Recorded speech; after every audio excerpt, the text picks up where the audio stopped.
আসার সময় এক প্যাকেট দুধ এনো, অফিস থেকে আসার সময় কিছু সবজি এনো, মৃত্যুর ঠিক আগে সে আমাকে কিছু বলেছিল, খাওয়ার ঠিক আগে আমি একটু জল পান করেছিলাম। এসব বাক্যকে ইংরেজিতে কিভাবে খুব সহজেই বলবেন? টুকটাক ইংলিশে আজকের স্ট্রাকচার ক্লাস 27-এ আমরা দুটি স্পোকেন ইংলিশ স্ট্রাকচার সম্পর্কে আলোচনা করব। স্ট্রাকচার 1, আসার সময় এক প্যাকেট দুধ এনো, অফিস থেকে আসার সময় কিছু সবজি এনো, বাড়ি আসার সময় 1 কেজি চিনি এনো। বাক্যগুলির কমন কথা কোথাও থেকে আসার সময় লক্ষ্য করলে বোঝা যায় যে প্রতিটি বাক্যে দুটি কাজের কথা বলা হয়েছে। প্রথম কাজ আসার সময়, যেটি আগে থেকেই হচ্ছিল। আসার সময় ইংরেজি হোয়াইল কামিং।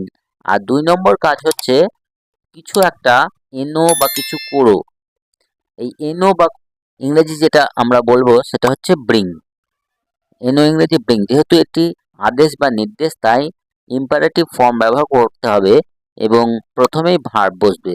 ব্রিং এরপরে সামথিং অথবা অবজেক্ট বসবে। অতএব স্ট্রাকচার হবে bring plus object plus while coming, এরপরে আদার ওয়ার্ডস। এবার এই স্ট্রাকচার ব্যবহার করে বাক্যগুলির ইংরেজি অনুবাদ করব। আসার সময় এক প্যাকেট দুধ এনো, bring a packet of milk while coming.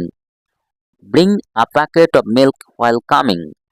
Office থেকে আসার সময় কিছু সবজি এনো, bring some vegetables while coming from the office. Bring some vegetables while coming from the office. বাড়ি আসার সময় 1 কেজি চিনি এনো, bring a KG of sugar while coming home. Bring a KG of sugar while coming home.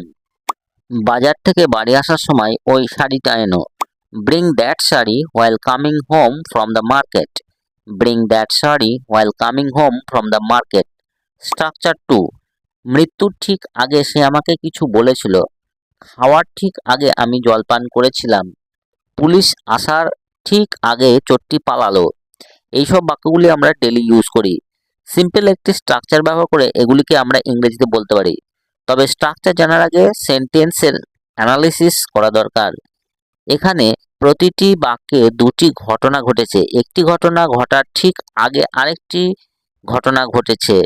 প্রথম ঘটনা বোঝাতে simple past ব্যবহার করে বলতে হবে প্রথমে সাবজেক্ট, তারপরে V2 অর্থাৎ past form of the verb এবং এরপরে অবজেক্ট, এবং শেষে দ্বিতীয় ঘটনাটি বোঝাতে ভার্বের সঙ্গে আইএনজি ব্যবহার করা হবে। আর এই দুই ঘটনার মাঝে ঠিক আগে বোঝাতে একটি ফ্রেজ ব্যবহার করা হয় শুন বিফোর। তাহলে সেন্টেন্স স্ট্রাকচার হবে সাবজেক্ট এবং তারপরে বসবে প্রথম ভার্বের পাস্ট ফর্ম অর্থাৎ V2, এরপরে অবজেক্ট এবং তারপরে ফ্রেজ শুন বিফোর এবং শেষে দ্বিতীয় ঘটনার যে ভার্বস তার সঙ্গে আইএনজি। এবার এই স্ট্রাকচার ব্যবহার করে বাক্যগুলির ইংরেজি অনুবাদ করব। মৃত্যুর ঠিক আগে সে আমাকে কিছু বলেছিল, he told me something soon before dying. He told me something soon before dying. খাওয়ার ঠিক আগে আমি জল পান করেছিলাম, I drank water soon before eating. I drank water soon before eating. Police আসার ঠিক আগে চোরটি পালালো, the thief fled soon before the police arrived. The thief fled soon before the police arrived. মারার ঠিক আগে ও আমাকে গালি দিয়েছিল, he abused me soon before beating me. He abused me soon before beating me. Comment করার ঠিক আগে ভিডিওটি ভালো করে দেখেছিলাম। কমেন্ট করার ঠিক আগে ভিডিওটি ভালো করে দেখেছিলাম।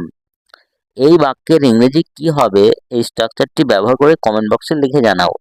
আর এই ধরনের আরও ইম্পর্টেন্ট ভিডিও নোটিফিকেশন পেতে আমাদের টুকটাক ইংলিশ চ্যানেলকে সাবস্ক্রাইব করে রাখো।